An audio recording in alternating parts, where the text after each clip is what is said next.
13 teams are heading to Brazil for MSI this year, one champion from every single League of Legends region. That's more than double the number of teams that went last year. To get you up to speed before the event, we'll walk you through all 11 non-NA and EU teams heading into MSI and the star players you should keep an eye on. Let's start off in Brazil, where MSI takes place this year. INTZ Esports has led Brazil for almost 2 years, even making it to Worlds in 2016, all while their former sister team Red Canids took a back seat. But this season saw the end of INTZ's reign. Red Canids tied with INTZ 11-3 at the end of the split and crushed playoffs to win a trip to MSI. Also, we have this cool picture of all the players' noses.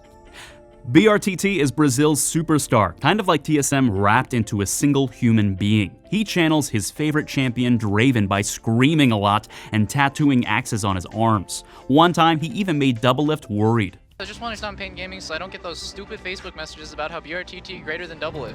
And then he beat him. They've been looking forward to a rematch ever since. Moving up to Latin America South, local favorites Isurus Gaming are one of the oldest teams around. This year, they were the first ever Latin America South team to boot camp in Korea and return to sweep the finals 3-0. At the center of Isurus is Emp, known as the region's best mid laner and possibly the best player in his league.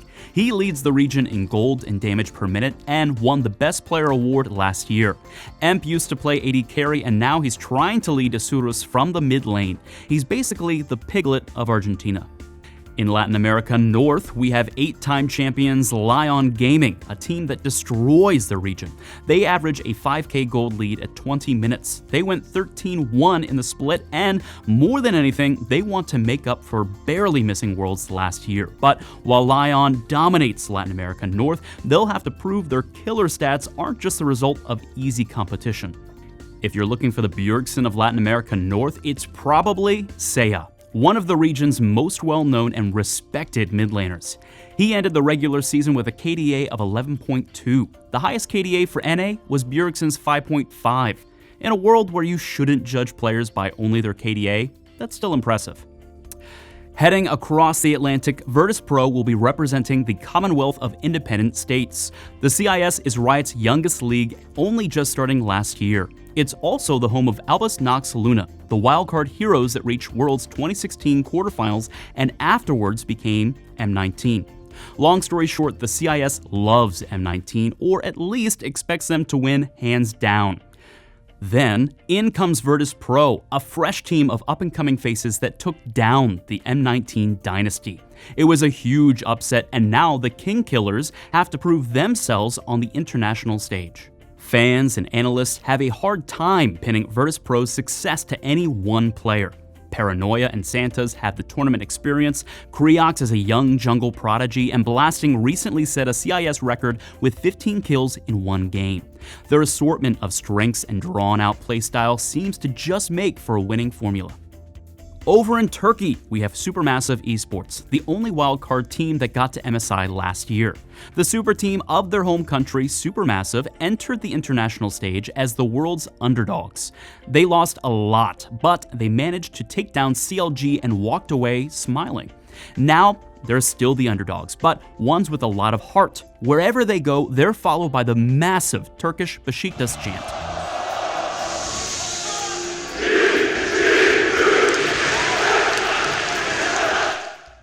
Star support Dumbledore likes his pocket pick Poppy support, but usually he's sprinting around the map as Bard, looking for aggressive plays and laying out pressure miles away from his AD carry.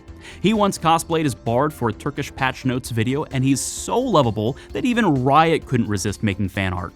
Having just won the Turkey MVP award, Dumbledore is heading into MSI hoping to top his last play of the game, first blooding Faker as a level 1 Janna. Whoa! Mid lane.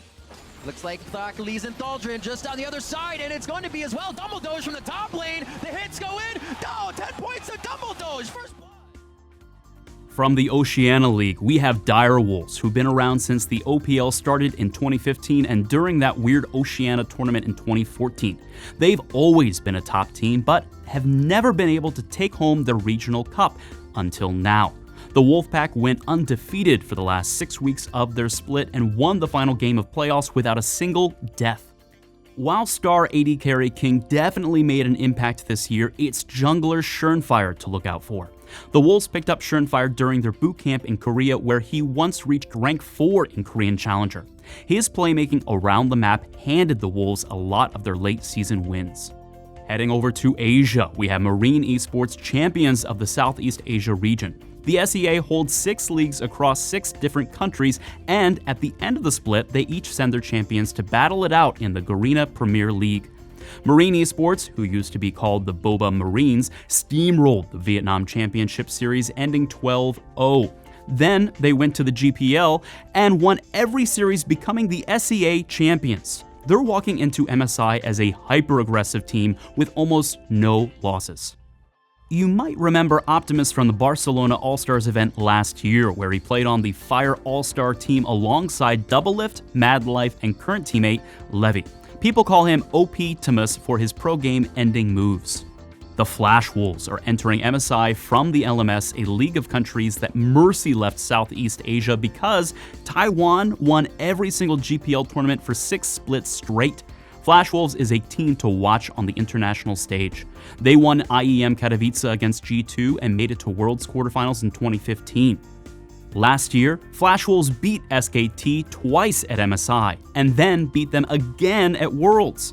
But the best thing about Flash Wolves is their freakishly cheerful spirit. They stick together and win or lose, sing songs with each other in-game. 又是这首吗？我要去跟他打球。怕我俱乐部。我觉得这场正在啤酒箱上面打碟。我觉得你们现在就这么嗨，20分钟就结束了。没有成年，直接举马